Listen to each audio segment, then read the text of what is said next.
Tonight, the topic is one that is close to my heart, but I believe, regardless of one's area of study, primary interest, or profession, is important. Money. What is it? How should we earn it? What should we do with it? And how can it be a force for good? Happily, tonight we're going to address that. The topic tonight is the truth about money, how it can be a force for good. We are further blessed that we have two outstanding speakers this evening. To many of you, neither will require much introduction. We begin with Tim Winter, Sheikh Abdul Hakim, known to many of you as a lecturer here in the Divinity faculty, and whom we are happy to have in Cambridge. Sheikh Abdul Hakim will begin and lay out the classical position in this regard, before handing over to Tarek al-Diwany.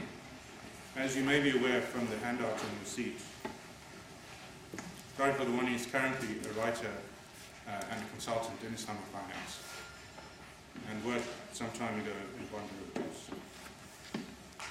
Tim Winter is regarded by many as the most influential Muslim in the UK at the moment, and is currently the Sheikh Zayed Lecturer of Islamic Studies here in Cambridge. Apologies again for the late start, so without further ado, I will hand over to Sheikh Abdul Hakim.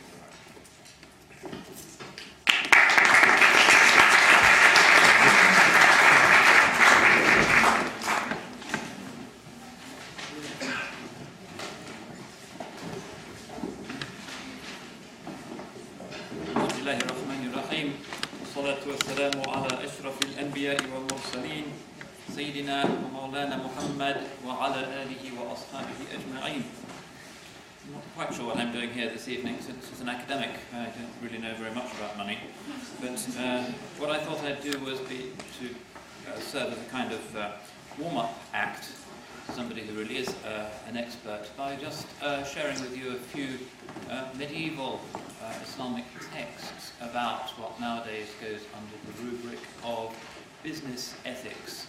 Adab al-Kasb is the traditional rubric which we use for this, the courtesies of earning a living. Before I do so, it will help particularly those of you who aren't familiar with the particular significance of earning a living in the Islamic context to reflect that to many at first blush, Islam's ethos of being in the world might come as something of a surprise. Islam in this is probably closer to a traditional Judaic than to a Christian ethos. Nobody takes vows of chastity, poverty and obedience in the context of Islamic piety. Poverty is something that is associated with the apostolic simplicity of life of the founder of the religion and of many of his disciples as something that is an option, but which is pursued simultaneously with engaging in, indeed, in his case, being at the heart of a vibrant economy. One of the most enigmatic but undeniable facts of the rise of Islam was that not only did the early Muslims create almost overnight an absolutely colossal empire stretching from southern France to the gates of China, but they also created a kind of free trade zone where economic life immediately flourished. Just look at the ancient markets of any Islamic city, you'll find that very many of them were actually founded in the 1st century of Islam, in the Umayyad period. This was a civilization for God, but a civilization in which a kind of mercantile piety seemed to flourish very quickly, facilitated by many of the specific commerce-directed provisions of Islamic law.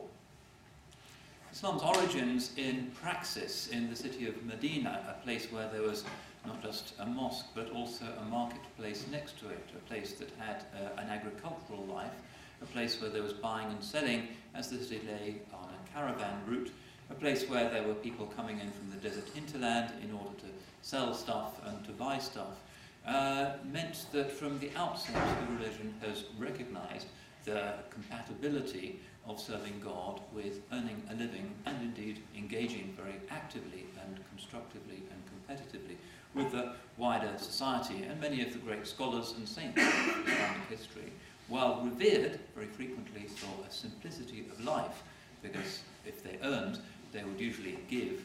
The Holy Prophet, alayhi salatu wasalam, would never spend a night with a gold or silver coin in his house. If it was there at the end of the day, he would make sure that he went out and gave it to somebody before he went to sleep. That kind of poverty is a model, but still the idea of earning a living, of being in society, of trade, is something that is fundamental to the whole ethos of Islam. Islam is a religion that encourages believers to get to the next world by going through this world rather than going around this world, as in some more ascetical, monastic, world-denying traditions, most notably mainline forms of Buddhism and traditional Christianity. Islam is not that. We do not have a tradition of programmatic, holy poverty as rooted in the idea that simply to possess things is intrinsically problematic or an obstacle in the spiritual life. And much could be said about the roots of that in a particular positive attitude to the world, to God's blessings, the idea that God is a loving God rather than a God that's out to get us, that has placed snares in just about all of the treats that this life might have to offer. The radical Islamic introduction in the Near East at the time, which is a world really focused on forms of extreme renunciation, hermits in every cave, monasteries on every hilltop, the idea of a loving God that had given the world the human blessing and human usufruct, was one reason for the rapid spread of Islam and the mass conversion of the great patriarchal cities of Christianity to the new religion in a matter of 2 or 3 centuries. So the economic model of Islam and the way in which the religion very successfully, not just in terms of continuing to produce saints and great sacred literature and architecture, but also in terms of producing a great global economy, was one reason for the rapid spread of the religion. Part of the appeal of Islam is its ability to tell you that you can achieve the highest degrees of sainthood while having a wife and children, while having a business, while owning an estate, despite the fact, of course, that one's heart should be attached only to Almighty God. And there's a particular type of Islamic piety which is rooted in that wisdom, which is world-affirming at the same time as being absolutely focused on the love of God, which is a profoundly attractive form of piety when one sees it. Nowadays, of course, and I guess that's one reason why we've been invited to speak this evening, the global economy is experiencing a downturn, a triple-dip recession, whatever that exactly is going to look like. Things are not looking good, and the triumphalist Western model of endless growth, endless competition, endless accumulation of capital, endless disruption of the natural processes of the natural world is starting to look a little bit problematic. It's hitting us where it hurts in our bank balances, the price of petrol, the price of everything, the inflation rate. It's hurting us, and therefore we're starting to think about whether this model that we have, based since John Stuart Mill and probably before on the idea that greed is what is going to take us forward, just as the hardline neo-Darwinian model holds that selfishness is ultimately what has made our species what it is. Two views that religion, for ethical reasons, whatever the functionality of those theories might be, is going to have profound problems with. Nonetheless, the modern world, based on the accumulation of capital, on endless greed, al-hakum al-takathur, as the Quran says, preoccupation with rivalry in worldly increase. Al-hakum al-takathur is one of the Quran's opening salvos directed against the capitalistic elite of pagan Mecca. Competition in worldly increase has distracted you. That's the state, if you like, of the modern world. An ancient text, but it is exactly the motto under which modernity proceeds. Distracted from truth, beauty, family, all those things that used to be at the centre of our lives by the possibility of making more, and of course with interest-based banking, making more, and so on, with hedge funds and all the other strange things that conjure money seemingly out of thin air, until somebody starts to whisper doubts about the system, as happened in 2008, and immediately the house of cards crumples and people are wondering where the money was in the first place, and of course didn't exist in the first place. There's a crisis, a significant crisis. One of the reasons why global power is moving from the old Atlantic axis to the Far East. I see that the Turks have just signed a new deal with the Russians and the Chinese, a kind of modest version of a free trade zone. Many Islamic countries are now deciding that the West is just too much of a global bully. We're sick of the rendition, the drone strikes, the manipulation of the global economy, and we're increasingly looking to the Far East. Not that it's necessarily more ethical, but at least it doesn't have the same kind of bullying instinct towards the Muslim world on issues such as Palestine, for instance, that have more or less forced most Muslims looking at the West to give up. Now the axis is increasingly shifting towards a new axis of civilization in which the Islamic world and the Chinese world are going to be locked together in an increasingly fruitful symbiosis. Only a few months ago, Secretary General of the Organization of the Islamic Conference, Ekmeluddin Ihsanoglu, made a groundbreaking tour of China in which he gave a series of key speeches indicating that the Islamic world is now China's second largest trading partner, and that given the absence of historical bad blood between China and the Muslim world, and China's reasonable position on things like the Arab Spring and on the Arab-Israeli dispute, it's inevitable that the Islamic world will be increasingly turning its back on the Western powers and will be moving into the Far Eastern orbit. Whether that will happen or not, of course, remains to be seen. But in any case, many people here are clearly uncomfortable with the way things are going economically. Just recently, I was talking to a friend of mine who has been dealing with his parents' death. He was saying, you know, my father was a frugal kind of person, and all of his life he wanted to save up for his children and his grandchildren, denied himself all kinds of pleasures. But actually, now that I'm working it all out, I realised that for every pound that he made, he had to pay the revenue 40 pence. When he died, he had to pay another 40% in inheritance tax, and now there's lawyers' fees and stamp duty, capital gains tax, because his house has to be sold, and really, he was wasting his time. The old ethos of saving for the future, one of the most fundamental human economic instincts, really has been increasingly made meaningless in favour of a culture of living for the present, of indulgence. And certainly he does not intend to set great store by pension funds or by saving for the future, because it's inevitable that the state will gobble it up for its own purposes. So that was just an example of somebody who's really very unhappy with the way in which the economy here is working, even though our taxes here are quite a bit lower than they are in many other developed economies. We have over 100,000 French tax exiles in London at the moment, because 40% is actually pretty good compared to the current rates in France. So a lot of people are really hurting, are unhappy, are working harder and harder, but feeling more and more pressure. The housing market, inflation, the bankers with their bonuses, the global system where money seems to be created in enormous bubbles and then disappears, who knows where.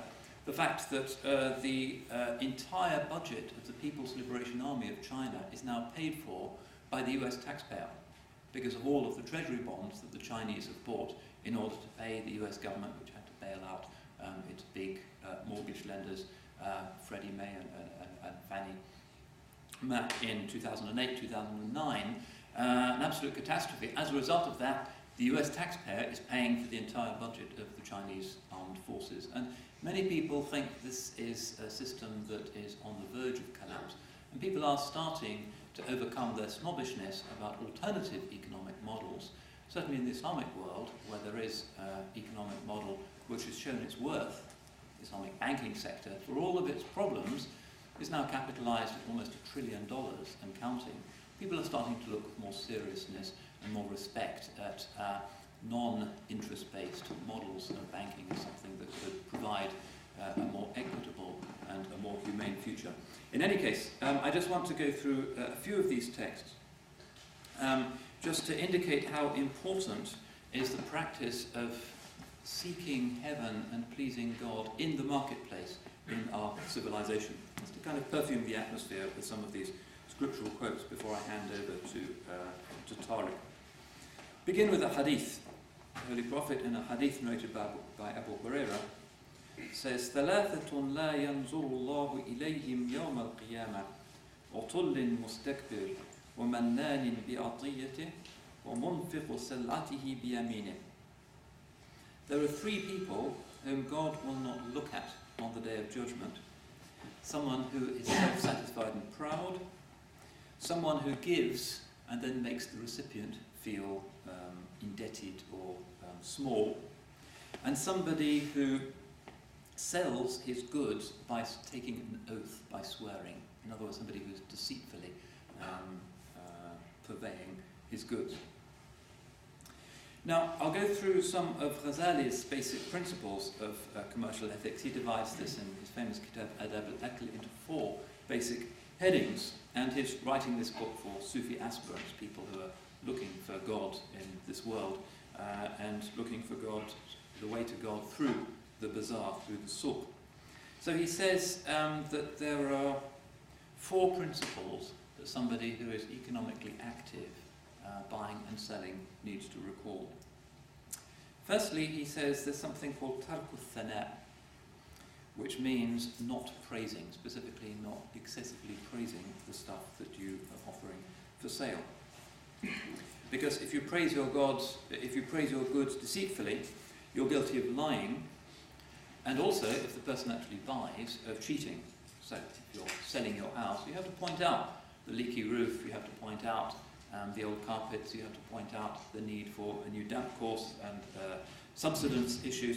You have to point that out according to this prophetic guidance. Otherwise, you're guilty of lying and you're guilty of cheating, which are 2 cardinal sins. And then he comes up with a story of one of the Zuhad, the early ascetics. روي عن يونس ابن عبيد وكان خزازا أنه طلب منه خز للشراء. It's related of Yunus ibn Ubayd, whose job was to be a seller of silk, that some of his silk was once sought as a possible thing to buy, an object of purchase.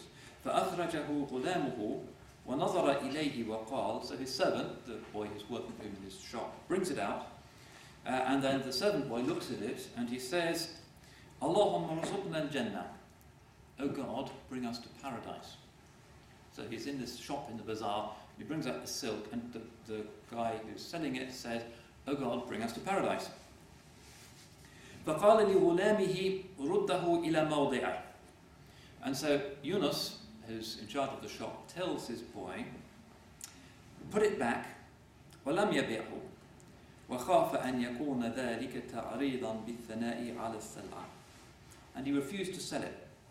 And he was afraid that what the boy had said would be a kind of way of promoting the product and hence encouraging the purchaser to buy it. So at one stroke, the whole modern gigantic industry, mostly based on ridiculous waste and lying, the advertising industry, whether it be toilet roll ads or Bacardi ads and the rest of it, an enormously huge competitive parasitical industry, seems to be ruled out by this kind of mercantile piety. Number 2, another duty, and يظهر جميع عيوب المبيع خفيه وجليه. That you have to bring out all of the faults of what you are selling, hidden and evident. And then he comes up with a hadith narrated by Imam Muslim. مر صلى الله عليه وسلم برجل يبيع طعاما فأعجبه فأدخل يده فيه فرأى بللا فقال ما هذا؟ قال أصابته السماء. فقال فهلا جعلته فوق الطعام حتى يراه الناس من غشنا فليس منا. So the Prophet, may God bless him, passed a man who was selling some food, and he liked it and put his hand in it, and he found within it something damp. And he said, Ma hadha, what's this? And the man said, oh, there was some rain that fell. فقال, and he said, if you had only put this on top of the other food, so that people would actually see this defect. Man غشنا فليس منا, whoever deceives us is not one of us. That's a very famous Muslim proverb, and its origin is actually in this hadith. Whoever deceives us, whoever tricks us, is not one of us. وروي أن النبي صلى الله عليه وسلم لما بايع جريرا على الإسلام ذهب لينصرف فجذبه ثوبه واشترط عليه النصح لكل مسلم. فكان جرير إذا قام إلى السلعة يبيعها بصر بعيوبها ثم خيره فقال إن شئت فخذ وإن شئت فاترك. فقيل له إنك إن فعلت مثل هذا لم ينفذ لك بيع. فقال إنا بايعنا رسول الله صلى الله عليه وسلم على النصح لكل مسلم. It's a well-known hadith narrated by Bukhari and Muslim. It's narrated that the Holy Prophet sallallahu alaihi wasallam, when this man called Jarir came to pledge his allegiance and to convert to Islam, the Holy Prophet alayhi sallam, as the man turned to leave, grabbed his shirt and وَاشْتَرَطَ عَلَيْهِ النُّصْحَ لِكُلِّ Muslim, and made a condition upon him that he would be of good counsel to every Muslim. فَكَانَ Jarir, and then Jarir, whenever he stood up to try and sell something, he would always go on to insist that the person interested in his goods would be aware of its defects. ثُمَّ خَيَّرَهُ, and then he said, you have the choice, you can buy this if you want. And somebody said to him, if you do this, you'll never sell anything. فقال إنا بايعنا رسول الله صلى الله عليه وسلم على النصح لكل مسلم. And he said, I pledge my allegiance to the Holy Prophet, to God's Messenger, on condition that I would always be a person of good counsel to every Muslim.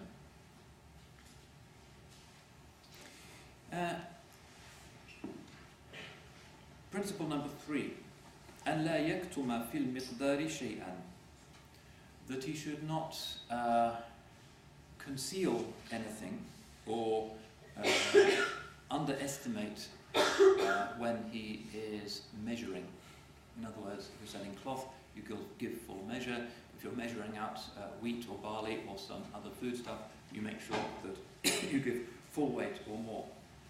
And this is referred to in some of the earliest of the Meccan ayahs. وَيْلٌ لِلْمُطَفِّفِينَ is well known. الَّذِينَ إِذَا اكْتَالُوا عَلَى النَّاسِ يَسْتَوْفُونَ. Woe betide those who give short measure. One of the very first verses to be given to the Holy Prophet sallallahu alaihi wasallam. Woe betide those who give short measure. Those who, when others are weighing out for them in the marketplace, make sure that they get everything. But when they are weighing out for others, they give short measure. Of all of the things that heaven could be saying to this nascent new religious community, the very dawn of Islam, only a few verses of the Quran are in existence at that time, this particular principle in buying and selling is foregrounded. And in a hadith in Tirmidhi, لما كان رسول الله صلى الله عليه وسلم اشترى شيئا قال للوزان زن وأرجح. Whenever the Holy Prophet sallallahu alaihi wasallam was buying something, he would say to whoever had the scales, weigh it and make sure the scales tip. In other words, they should always tip in favour of the customer. And that includes anything, whether it be the length of a piece of cloth or if you're selling something like petrol, you always add a little bit, and it's part of the traditional ethics of the souk, that they always pop another piece of fruit or Turkish delight or whatever it might be in your bag to make sure that this originally prophetic principle is being maintained. Not just a courtesy, this is a sunnah, and we should make sure that we always maintain it. Another thing, this is also a hadith in Bukhari and Muslim, أن رسول الله صلى الله عليه وسلم نهى عن الركبان. The Holy Prophet alayhi salatu wasalam forbade this thing called rikban, which goes on to become a principle, mas'ala in Islamic law, which means to overcharge somebody who doesn't know what its real price should be, particularly somebody who is a stranger in the town. And in this case, you have the right of khiyar, that is to say, if you buy something, and then it turns out that because you're not from the neighbourhood, you've paid more than you should, you have the right to go back and ask for your money back, and the contract can actually be invalidated, and that's a settled principle in Islamic law. And this again was very important in the ethic of the guilds.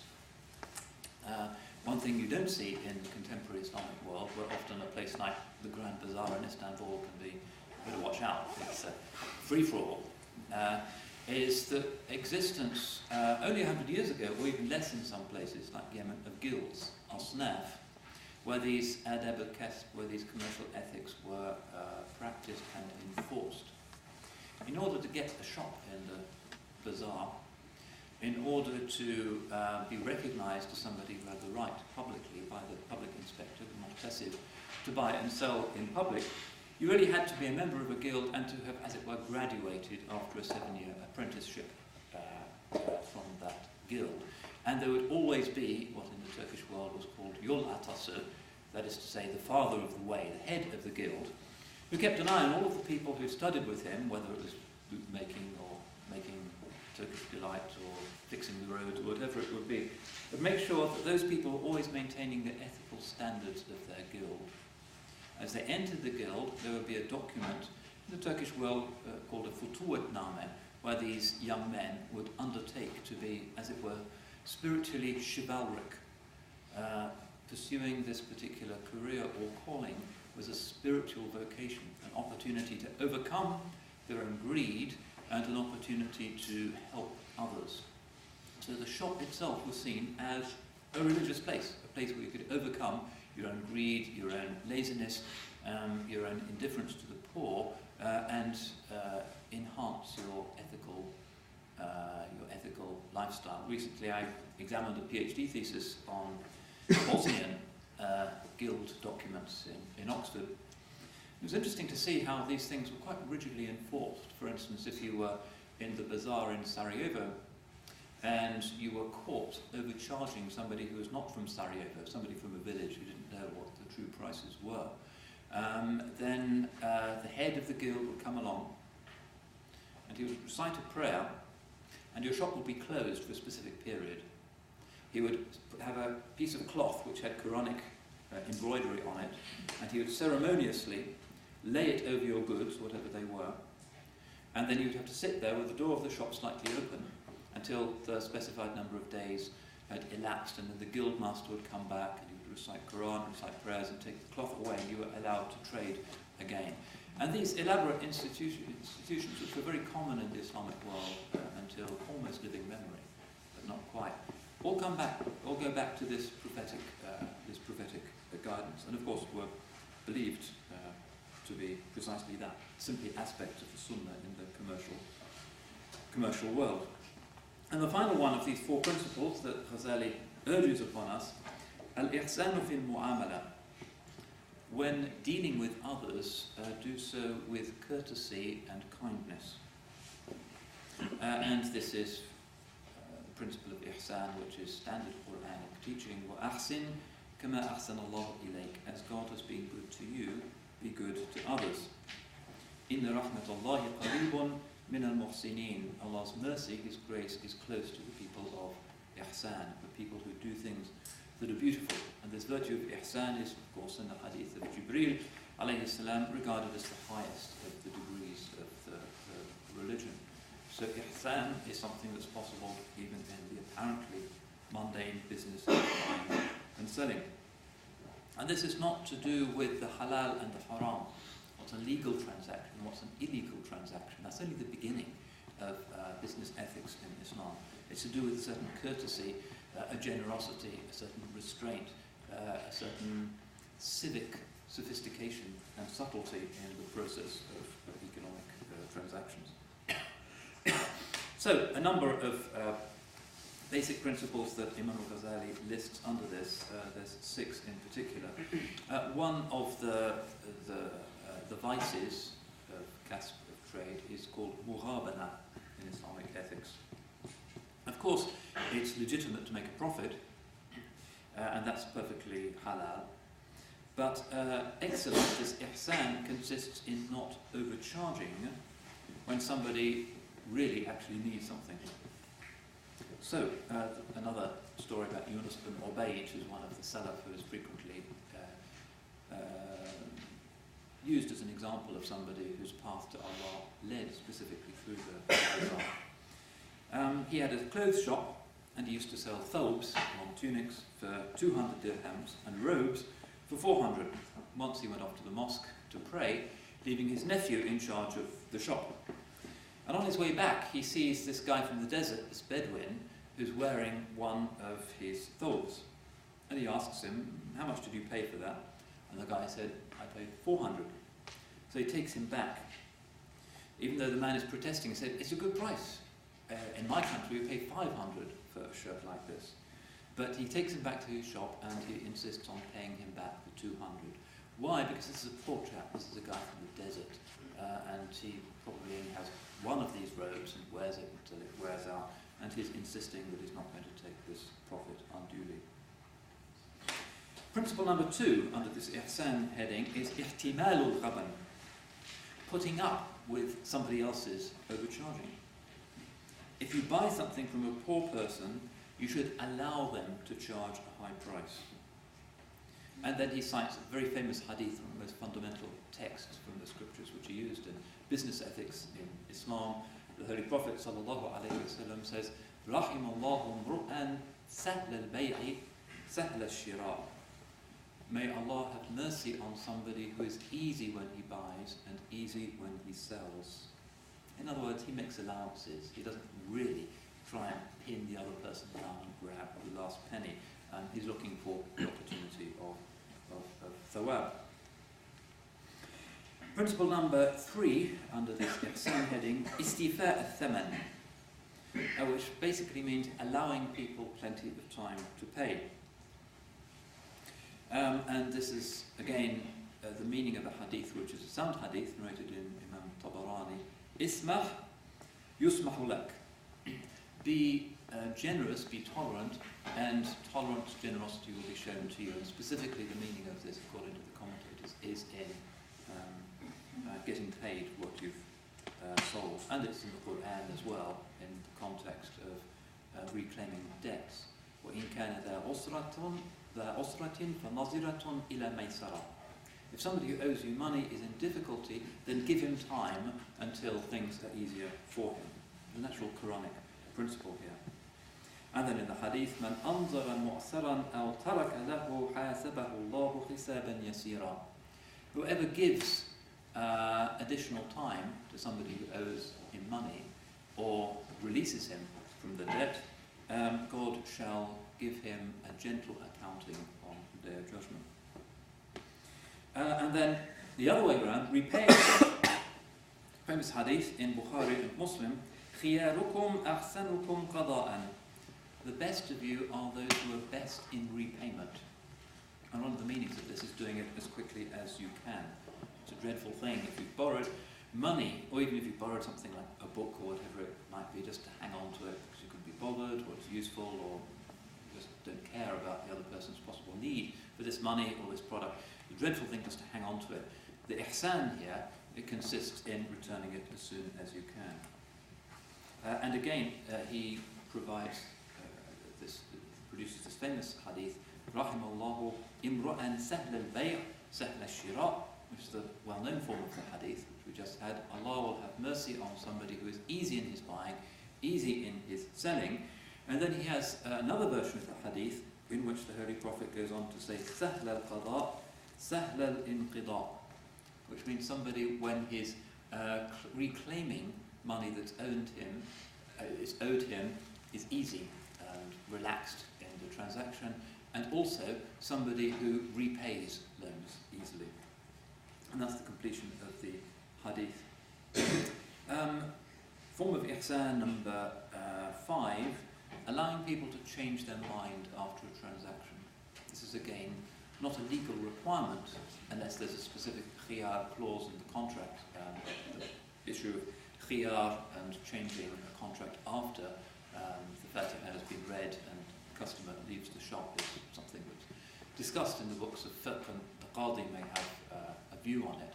But beyond that, whether you have a legal right to insist on the contract or not, it's an expression of ihsan. If somebody really regrets having bought some financial product or bought a house, and then his wife says, no, it's south-facing and we want it, whatever.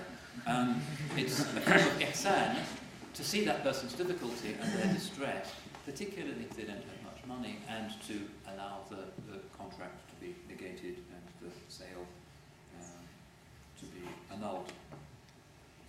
And then ethic number 6 in this list, and this is the final thing I want to share with you, allowing the poor to buy things to be paid for later, but without having the intention of ever asking for the money. No, somebody's hungry, they come into your restaurant, and you say, okay, you can pay later, and you give them a kebab or something. Your intention is actually you're never going to ask for the money. Why would you do such a thing? In order to preserve the dignity of that person, so he doesn't feel just like a beggar. And this again is part of the excellence, the ihsan required of traders in the Islamic world, by the futuwa names in particular, by these statutes of the guilds, that you don't humiliate people. If they haven't got any money and you're actually giving them something, you go through some kind of face-saving exercise, pretending that you can pay me later, but without having the intention of ever asking for the money back in order to maintain their dignity.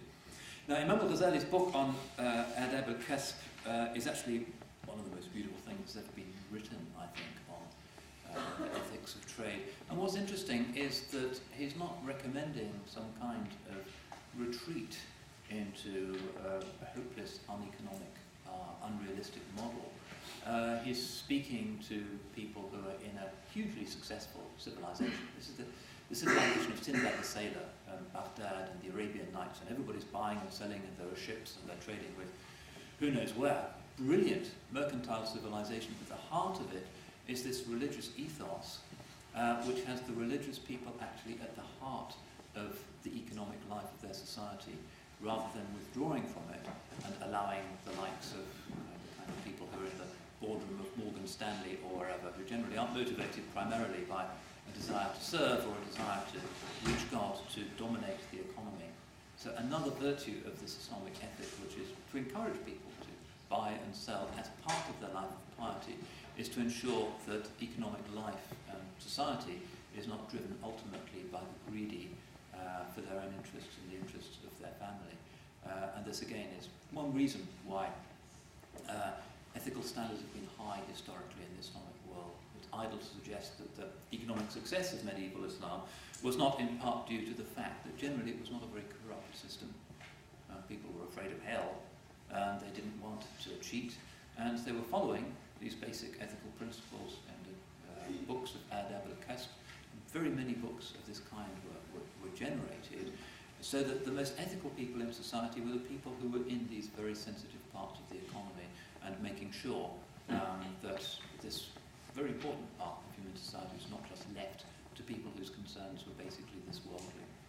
Anyway, that's the end of the warm-up act, and I believe that I'm to answer one or two questions briefly, and then I have to rush off. Is that what's to happen next? Thank you very much.